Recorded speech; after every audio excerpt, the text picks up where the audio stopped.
With all the talking points from the score of presidential candidates, the common denominator seems to be the use of the word free. Free healthcare, free education, free internet, free housing, free food, free cell phones, and the list goes on.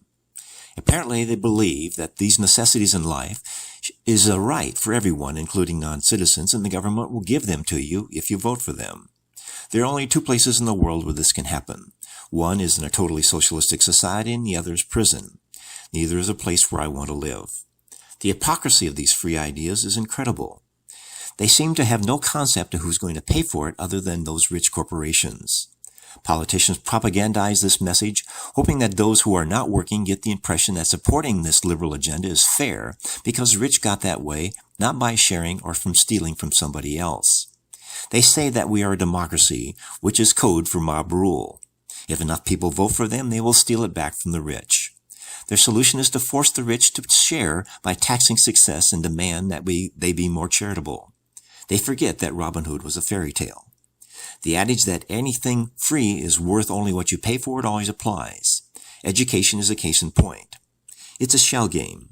The education system was originally designed by the founders to provide education for those who could not afford it. The founders also realized the value of education in the growth of the country and decided to make it an investment. They made it mandatory to a certain age, usually high school. It was to teach the fundamental of life skills. If anyone wants an education beyond that in a certain discipline, it was an investment in themselves. They wanted to learn the skills to solve problems that are costing money for people and for future employers. When education is free, it evolves into teaching talking points and turns out to be closer to entertainment so the student doesn't quit.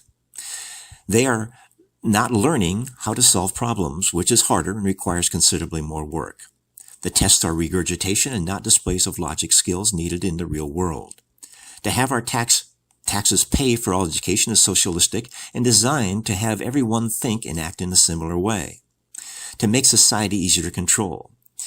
Independent thinking and logic are dangerous in the liberal mindset when they demand that 2 + 2 = 5 and are not taught to question it.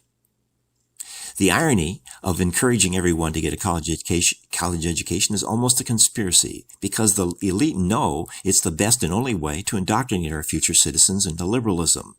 This is exactly what Hitler did to the youth of Germany, and we all know how that turned out. We must stop this political correctness of our public education system and be vigilant in what is being taught in our public schools.